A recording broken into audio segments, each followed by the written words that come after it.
So I had a story on what's happening in Ladakh, prepared and ready to be recorded for today. But there was a stampede that took place in Tamil Nadu at a political rally where 41 people have died, including small children. And it caused my team and I to stop and ask the question of why India constantly has these stampedes that are so deadly that take people's lives. Is it because the value for life is very poor? Is it because we're cutting corners, or we simply do not know how to manage events? And that is what we're going to deal with in this story. So remember to like, share and subscribe, and of course share this video with anyone you think will find this information useful. Let me first start off by telling you the Ladakh story is coming up next. We're still working on it. But what happened on Saturday evening, thousands of people gathered in a place called Karur in Tamil Nadu, about 400 kilometers from Chennai, to see actor turned politician Vijay at an event organized by his new party, the TVK. Now, permission by the police for this event was for 10,000 people, but nearly 3 times as much showed up. To 27,000 people showed up in a space that could have accommodated only 10,000. It was a very narrow road. Now, Vijay was delayed by 7 hours. So people were standing in the scorching sun all day without food, without water, without washrooms, waiting for him to show up. Fatigue and restlessness and that sort of energy started building in. When he finally showed up in his campaign vehicle, people started to surge closer to the vehicle for a glimpse of him. The barricades collapsed, the tin sheets fell, people fainted. Apparently, people had climbed trees and they climbed on top of sheds to get a closer look. And these, the one branch collapsed onto people below it, some sheds collapsed as well. A 2-year-old boy was in that crowd. He died. A young mother with 2 daughters died. A young couple who was soon to be married apparently passed away as well. The police have called this a deliberate display of political power. So what they are saying is that Vijay and his team showed up late on purpose in order to allow the crowd to build up, so they would have better photographs come out of it because there would be a larger, more desperate crowd. It's better for the cameras. This is what the police say. In an FIR that's been filed against Vijay's party functionaries, they say it was a display of political power. The FIR has not been filed against the actor himself. Now, I just want to point out, this is in very sharp contrast to what happened to Allu Arjun, who was arrested when one woman died in a stampede outside a theatre that he visited during the release of Pushpa 2. So there does seem to be, depending on the state and who the politician / actor is or the individual is, there seems to be different treatment. This is what has happened in Tamil Nadu, but we've seen it happen over and over again. We saw what happened in Bangalore. We've seen it happen in Hathras. We saw it happen in Hyderabad. Regularly, we're talking about stampedes. In Mumbai, I remember we had a stampede at the Elphinstone station at the footover bridge as well. Let's take a look at what a stampede is, right, and what causes it. Now, in our minds, when we say stampede, we imagine people running and people pushing and falling, but apparently scientists say it's much more complex than that. They call it the black hole effect. So effectively what that means is when a crowd is really tightly packed, people tend to push the person in front of them. So that adds pressure onto the people at the front of the row. There's a physical force that's going from one body to another body. And if one person falls, it causes a hole to be formed in that pressure body. And what happens is the people behind then fall into that pit, and on top of the person who has already fallen. The other thing to remember is that when a stampede happens, people don't die from being stomped on or walked over. They die from suffocation because the pressure on them, on their lungs and their chest, doesn't allow them to breathe, and they can't breathe in such a tightly packed space, and that is normally suffocation, or is what normally causes death. So basically when somebody falls, there's the pressure that's building up from the back no longer has something to push, and so everybody then falls into what the scientists are calling a black hole, right? Now, there is a safe number of people per square meter. On global standards, it's 4 people per square meter. If it goes up to 7 people per square meter, that would be too many people and it would be lethal. But I was looking for sort of a real world example that we can all imagine for this. So imagine a yoga mat. So a standard yoga mat is about 1 square meter. 4 people can comfortably stand on a yoga mat front to back, without basically it being lethal. If you put 7 people on a yoga mat, someone's going to get pushed off because now they have to push each other for space. And that is what happens effectively in a stampede. Too many people packed into a small space. So the stampede is not panic. Stampede is physics. And it's combined with human negligence, because there is actually formulas studied and accepted globally on how to avoid stampedes. Why does it keep happening in India? Now, the easy route out is to say sheer numbers. We just have those kind of numbers in India where we're not able to control crowds, and this is why it happens. That answer would be a wrong answer. The correct answer is corruption. What happens normally is, in any event, there is a certain number of humans that are sanctioned to be allowed in any space, closed or open. We've seen stampedes happen in open spaces also. So like the Bangalore stampede that took place outside Chinnaswamy Stadium was an open space, but it still took place. So permission in this case, for example, was given for 10,000 people, but nearly 30,000 people showed up. And then in that case, once you've planned for a certain number of people, the venue cannot hold it, the police bandobast is not enough, the barricades is not enough, because you've overshot. This means that the people who are organizing the event have messed up. Either they made a mistake or they did it on purpose. Secondly, hero worship in India, whether it's a godman or a film star or a politician, people are so desperate to see famous people and to see their heroes that devotion often overrides any sort of safety. And neglect, like I keep telling you, neglect stems from corruption. Because even though there are rules, nobody ever follows those rules. You can pay off people to sort of look the other way, whether that is the police or whether that's any sort of, event organizers tend to cut corners all the time. Reports, gather dust. We know how to make this go away, but it happens over and over again. And organizers will blame panic and large numbers, but really they don't want to face the consequences. We've had Hathras in 2024 last year, where 100 people died in a satsang, you'll remember. In Bengaluru, 11 people died. In the Kumbh Mela in Prayagraj, 30 people died. In Hyderabad at the Pushpa launch, 1 person died. So India has repeated instances of stampede deaths. The question that actually struck me is that why do people come to these events, right? A lot of the groups where this is being discussed, people say, why do they come to these events? Why do they bring their children to these events? What is wrong with people? Well, there is a psychology to that as well.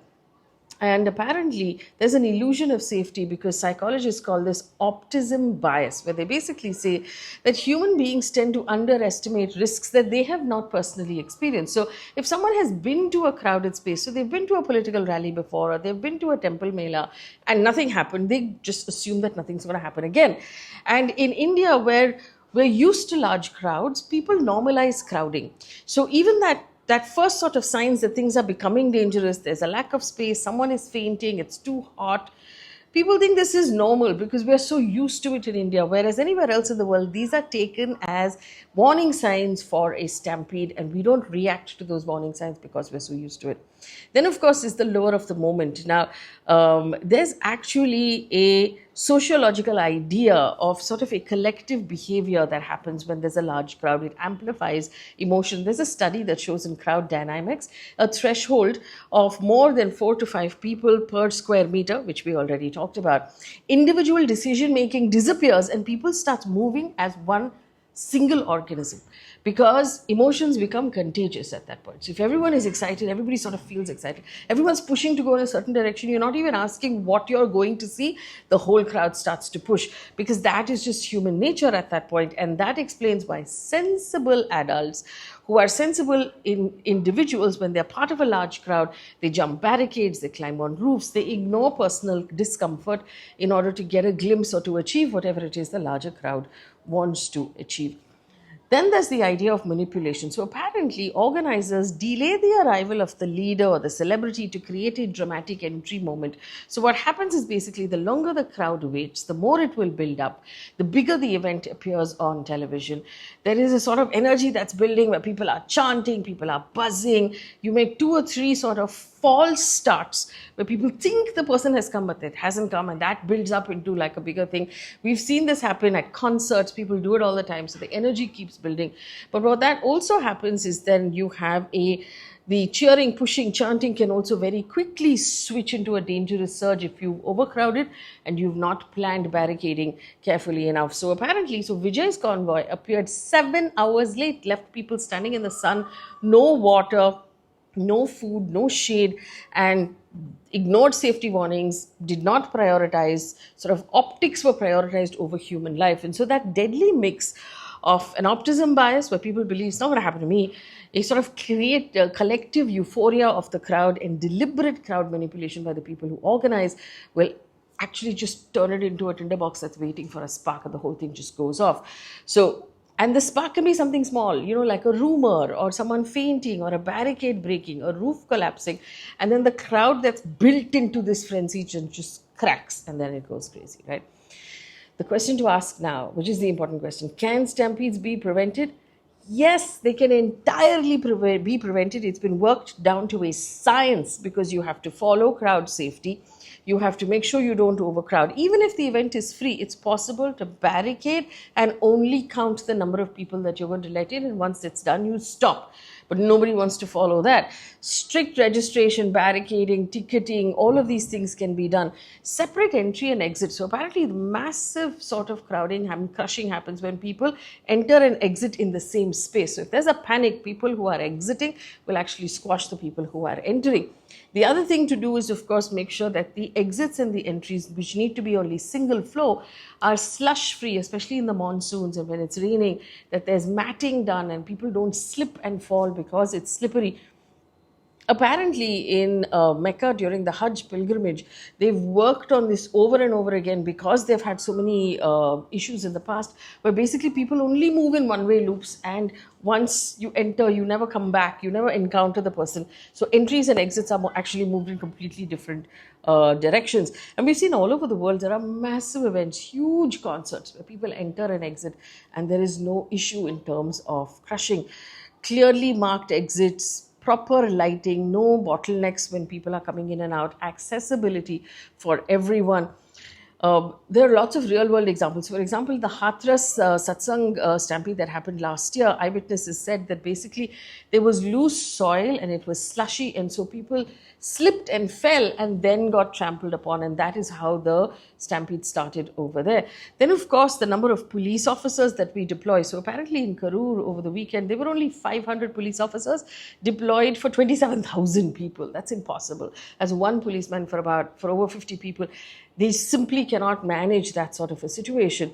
To actually manage basic food and water and to give people water stations, shaded waiting zones, mobile toilets will actually keep people calmer and not allow that frenzy to build in. The Kumbh Mela, as an example, has actually tried out some of those things successfully, although we still did have a stampede at the Kumbh Mela that just went by. Finally, I mean, we keep talking about AI, we keep talking about drones, we keep talking about how India is at the forefront of all of these things. AI and drones can be used to prevent stampedes completely. So apparently drones can be used to actually check heat signals and track the density of the crowds and be able to tell exactly where the crowd is building into more than the required 4 people per square meter. And then the organizers can quickly disperse the crowd from there. Drones can be used for that. AI can actually be used to predict how people will move. So you actually build barricades in such a way that people can move, enter in and out based on the numbers that you're expecting. So we have all of this available to us. We have the tech, we have the intelligence, we have the people, but somehow we simply don't want to use it. So what is the problem in India? Is it the lack of knowledge? No. Is it the lack of technology? No. Is it the lack of money? Definitely not, because in India we do not lack money anymore. What do we lack? We simply lack will. The political optics, the fervor, the short-term gains almost always outweigh the safety and the planning. So organizers basically use financial and legal means, sometimes illegal means, to step aside from those precautions and not take the precautions and allow stampedes to remain a tragedy where politics and optics regularly override safety because leaders want bigger crowds, organizers want bigger headlines. Human safety is normally sacrificed. And then there is the big thing that we're not talking about, the inequality. Because there is an inequality in our society that depends on class and caste and privilege, when ordinary Indians die, it just becomes a data point. It becomes a headline that we feel upset about for 2 days and then we forget about it. There's rarely a systemic response to actually fix it. And we regularly hear politicians throw money at the problem. So they'll say 2 lakh rupees, 4 lakh rupees, 6 lakh rupees, 10 lakh rupees. This is how much money we're giving the families. Like that in some way can make this okay. There is never a systemic response to make sure something like this never happens again. It's like a check can make the problem go away. There's always an inquiry report. The inquiry report will come back. It will pick 2 or 3 organizers. Those organizers will be thrown into jail. That case will carry on for years and years. But nothing ever changes on the ground. We know that India, we keep saying that India has very poor value for life. What that means is that people are regularly dying of preventable deaths. Flyovers falling on their heads, hoardings falling on their heads, stampedes regularly that happen, trains that collide with each other, planes that crash. This is because we're not treating preventable deaths as a national emergency. We're not saying that this is not okay. Everybody stop, fix the problem first, and then we'll move forward, which is how it would happen anywhere else in the world. We somehow just carry on with our lives. And that's because governance systems have failed to prioritize our lives and our safety and prevention. And they are creating a perception that life in India is cheap. So why does India constantly have deadly stampedes where people die? Because there is corruption. Because people who organize these events go for the headline and the photograph more than the safety of the people who come to these events. Because the people who come to these events are not considered important. Because when someone dies in our country, you just throw money at that problem and the problem goes away. So you say, okay, I'll give you 5 lakh rupees. And now I'm the bigger man because I have offered you money. Whose money are you offering? You're offering taxpayer money. You're giving that same person their money after you killed them. It makes absolutely no sense. And that is where we are in this country, because we are a country right now at the forefront of technology. We're at the forefront of being one of the largest economies in the world. We're making all of the money, but we're not using it to improve the lives of our people. And that, in my opinion, is a massive issue. Leave me a comment on this question. Would you ever go to a large gathering of people in India, a concert, a rally, anything? Would you allow your children to go? Do you think it's safe?